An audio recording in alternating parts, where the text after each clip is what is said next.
A mým dnešním hostem je pan Jaroslav Málek. Pěkný den. Dobrý den. My už jsme se viděli v jednom z předchozích dílů, vy jste nám představoval bazénové folie, nebo lépe řečeno plachty, a dneska tady jste se solnou jeskyní, a to domácí, a ještě další solnou kosmetikou. Já ale vím, že vy jste postavil nějakou vlastní solnou jeskyni, a tím jste začal, je to tak? Začal jsem, postavila mi polská firma, sídlí v Praze v Letňanech a jako jediná získala certifikát Státního zdravotního ústavu. Je to technologií té stavby, protože většina solných jeskyní je postavená ze solných kamenů, kterými mají obložené zdi, na zemi mají krystalickou sůl, ale bohužel ten efekt je stejný, jako kdybyste si obložil místnost pískovcem, nasypal na zem písek a tvrdil, že dýcháte písek. Tím pádem chcete říct, že ty solné jeskyně, které známe z toho běžného života, tak jsou nefunkční?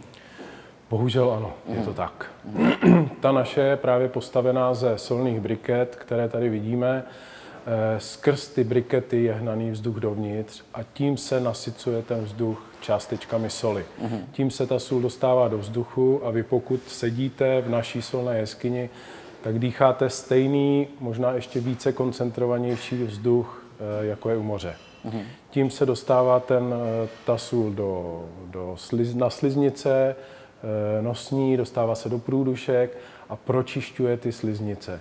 Čili když tam přijdou děti s rýmou, tak po 10 minutách se jim spustí rýma, protože ty sliznice se sklidní, splasknou a najednou všechna ta rýma jde ven. Ty solné brikety, jestli se na ně tak můžu podívat, jsou z mořské soli? Z mořské soli. Když to volíznu, bude to slané? Určitě je to sůl. Je to sůl. Je důležité, aby to bylo z mořské soli, protože tam má jinou strukturu těch krystalů a z těch mořských krystalů se uvolňují se ty mikročástice. Pokud by to byla kamenná sůl, tak pořád je to kámen a je to úplně stejný kámen, jako je mramor, čedič, prostě cokoliv jiného a z toho se opravdu nic neuvolňuje. Jasně. Vy jste na základě toho přešel teda na tady prototyp té věci, co je mezi námi, to znamená nějaká domácí solná jeskyně. Jestli to chápu dobře, podobné brikety jsou vevnitř a přesto je poháněný. Tady je to trošku jinak. Přes ty brikety, ten ventilátor, který tam máme, tak ten je opravdu obrovský a hlučný, takže je v jiné místnosti a žene ten vzduch, aby protlačil skrz tyhle ty brikety. A on jde skutečně skrz ten vzduch? Musí se dostávat skrz ty brikety, jinak by se do té jeskyně nedostal.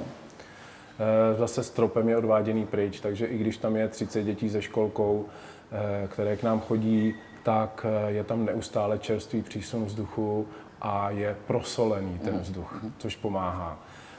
Na základě těchto zkušeností jsem sestrojil vlastně prototyp domácí solné jeskyně.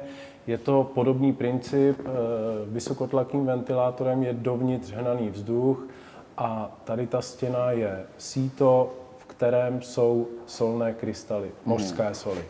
A zase skrz toho prochází ten vzduch ven, zachytává ty mikročástice těch mořských krystalů a nasycuje ten vzduch solí. Čili pokud to doma u nás to běžně používáme, já mám 3 dcery, takže jakmile má některá rýmu, bere si to do pokojíčku, má to tam puštěné přes celý den, celou noc a během 2 dnů mají po rýmě. Vidíte pak třeba místo prachu někde jako na stolečku částičky soli? To známe u moře? Ne. Zase tolik se toho neuvolňuje. Opravdu jsou to mikročástice té soli. A je možné, protože prostupem toho vzduchu skrz to síto se zase vytváří velké množství záporných iontů.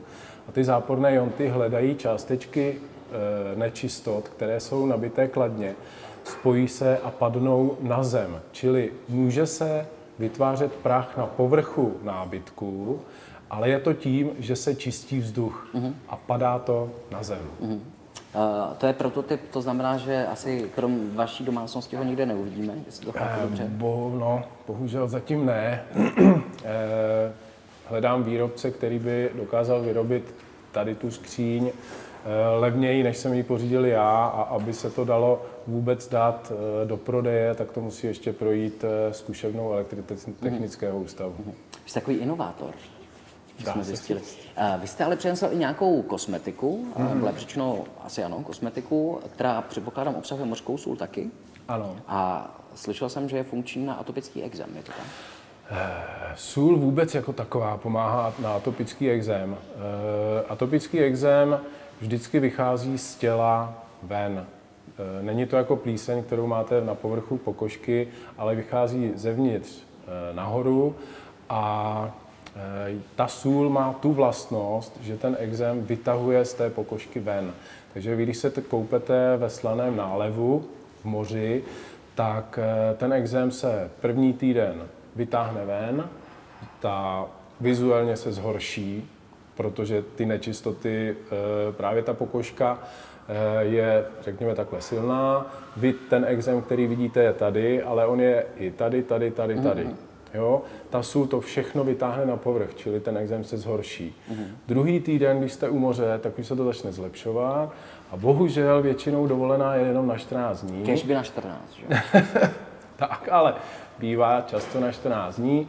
Takže ten atopik se vrátí domů, přestane se koupat v té soli a ten proces toho čištění pokožky se přestane nebo zpomalí se vůbec a ty nečistoty zase zalezou dovnitř. A cestou je teda po návštěvě na dovolené moře nebo mořských lokalit dál pokračovat v těch koupelích solných, to znamená využít některých z těch věcí, které vy jste přinesl. Jestli se dívám dobře, je to sůl z mrtvého moře.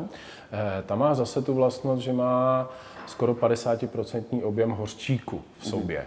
A ten hořčík pomáhá v obnově kožních buněk. Takže proto je ta sůl z mrtvého moře tak účinná na různé kožní onemocnění. A ta věc vedle?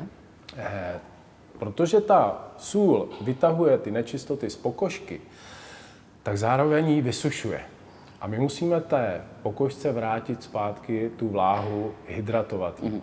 Na to jsou určené speciální krémy, které hydratují tu pokožku, ale zároveň je v nich malé množství soli. Takže ta sůl v tom krému neustále funguje a působí a vytahuje ty nečistoty. Takže vy se večer vykoupete v soli, osprchujete se čistou vodou, natřete se krémem, ale tím krémem doporučuji se natírat i ráno, poledne a pak večer. Takže vy máte ve své podstatě komplexní řešení. Solná jeskyně, která je v Letňanech, jestli se nepletu. Ano. K tomu někdy v budoucnu tedy domácí solná jeskyně a kosmetické přípravky, které tedy pomáhají na ten atopický ekzém. Poslední otázka, pomáhá i samotná solná jeskyně na ekzém jako takový, nebo ne? Pomáhá spíš jako podpůrná, protože opravdu si čistíte ty sliznice, čistíte si průdušky. Třeba měli jsme tam paní, která chodila do solné jeskyně s miminkem celou zimu a v dubnu přišla, že najednou není alergická na pily, protože dlouhodobě trpěla alergickou rýmou, ale manžel, že jo, ten brečí, smrká a ona že ne. Takže jsem si potvrdil, že opravdu pravidelná návštěva té naší solné jeskyně pomůže i těm sliznicím a oni přestanou alergicky reagovat na pily. Vy máte s sebou doprovod? Ano, je to moje dcera. Jaký to je používat domácí solnou jeskyni, kterou my tady vidíme jenom v tom prototypu? No, nemusíte nikam jezdit, máte to rovnou doma a je to super. Nehlučí to moc při spánku? Hlučí. Jo? No. A to se ještě vychytá určitě. Trošku je to asi tak hlučné jako ventilátor, takže pokud někdo spí při klimatizaci, tak je to úplně stejný hluk, není to nějaký, jako že by tam běžel motor. Skvěle. Já vám moc děkuji za návštěvu. Věřím, že se uvidíme ještě někdy v budoucnu. Vy aspoň víte, k čemu je dobrá mořská sůl, kde všude se dá inhalovat a případně čím se namazat, abyste právě netrpěli problémy a případně atopickým ekzémem. Ještě jednou vám hezké Vánoce. Děkuji za pozvání.